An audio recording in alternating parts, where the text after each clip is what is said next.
Dulu gue pernah ngebayangin bagaimana Indonesia setelah Pak Jokowi selesai menjabat. Apakah akan ada pemimpin lagi yang mampu kerja seperti Pak Jokowi? Keresahan itu muncul sekitar tahun 2019 setelah Pak Jokowi maju untuk periode kedua. Keresahan itu terjadi setelah gue hadir di konser Putih Bersatu yang merupakan puncak dari kampanye Jokowi Ma'ruf. Dan gue merasakan sendiri kok atmosfer di konser itu. Ini beneran konser yang dahsyat ya. Semua orang yang hadir bener-bener melepaskan aura penuh cinta sama Pak Jokowi.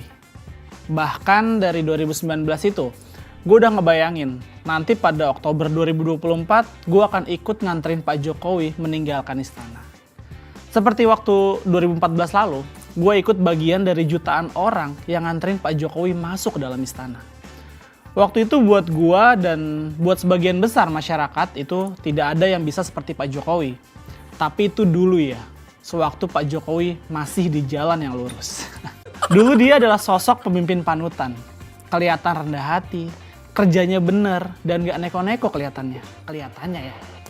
Yang gua lupa adalah gua lupa kalau nganggap dia sebagai manusia biasa. Gua dulu nganggap dia seperti malaikat atau seperti dewa dari kayangan. Pokoknya Jokowi nggak boleh salah. Kalau Jokowi salah ya dia nggak boleh salah. Semua mulai berubah setelah Pak Jokowi mulai terindikasi mengkhianati konstitusi. Di situ gue kayak ada di posisi yang dilematis lah. Karena harus memilih. Apakah gue harus memilih Indonesia atau Jokowi? Sebuah posisi yang nggak mudah buat gue. Karena hati gue tuh kayak denial aja. Ya mata gue tuh udah ngelihat jelas banget kalau itu mungkin rasanya kayak lu udah cinta mati sama pasangan lu. Terus lu nganggep pasangan lu itu orang yang baik dan tanpa cacat. Lalu suatu saat lu lihat dia selingkuh dengan orang lain. Dan lu berusaha denial lah. Atau mengingkari kebenaran. Padahal lu lihat sendiri nih, dia itu selingkuh. Ya kira-kira seperti itulah. Waktu berjalan begitu cepat banget. Pak Jokowi berubah secara tiba-tiba. Terutama setelah pencalonan anaknya di Pilpres 2024. Dia sudah tidak lagi seperti Jokowi yang gua kenal dan gua bela mati-matian pada saat itu.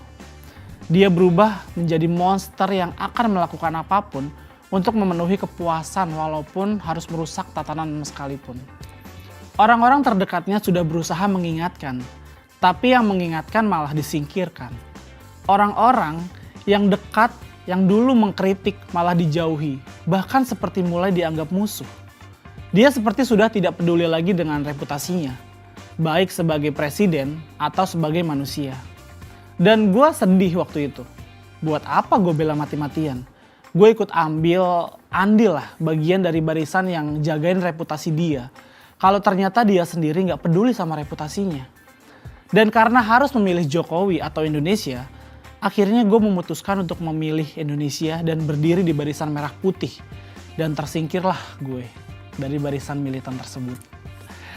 Jokowi alias Jokower pasti sedih lah. Ya pasti. Nyesel? Ya enggak juga sih. Gue gak pernah menyesal dengan pilihan gue. Walaupun mungkin jalan gue yang gue hadapin ini bakal lebih terjal dan berliku.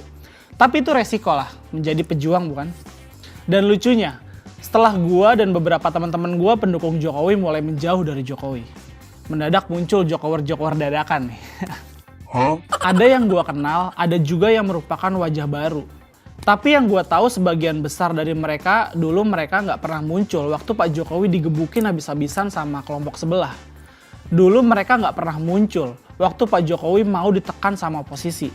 Dan dulu mereka nggak pernah muncul waktu Pak Jokowi di demo habis-habisan soal Omnibus Law.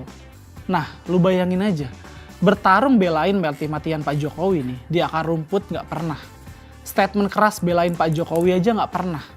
Jokowi diserang kadrun, mereka ngumpet. Ketemu Jokowi cuma selfie-selfie dan hura-hura doang. Terus tiba-tiba sekarang muncul dan mendadak jauh lebih Jokowi dari Jokowi. Gue nyebut mereka sih gerombolan penjilat ya. Dan gerombolan penjilat kayak gini nih, gue yakin kalau misalkan Pak Jokowi lengser nantinya, mereka yang akan kabur pertama. Tapi ya itu hak masing-masing lah. Nanti kita lihat aja ke depannya.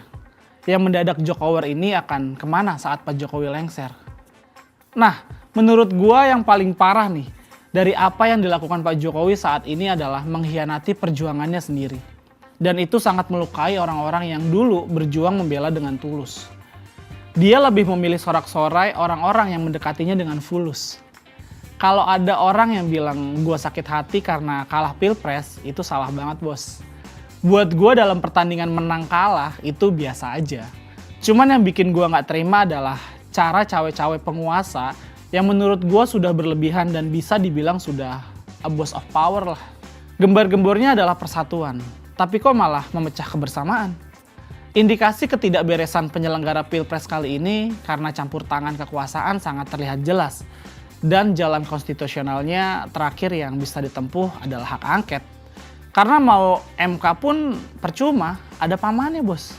Mau ke KPU, Bawaslu, atau penegak hukum, semua berada di bawah kendali kekuasaan. Udah nggak ada jalan lain yang dirasa bisa adil selain hak angket ini. Jadi gue sangat mendukung hak angket ini. Walaupun upaya-upaya pengebosan mulai terlihat sih.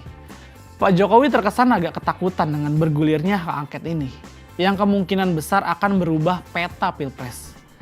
Karena yang gue denger nih, hak angket ini bisa bikin paslon tertentu jika terbukti melakukan kecurangan yang TSM alias terstruktur lah, sistematis dan masif, didiskualifikasi dari pertandingan.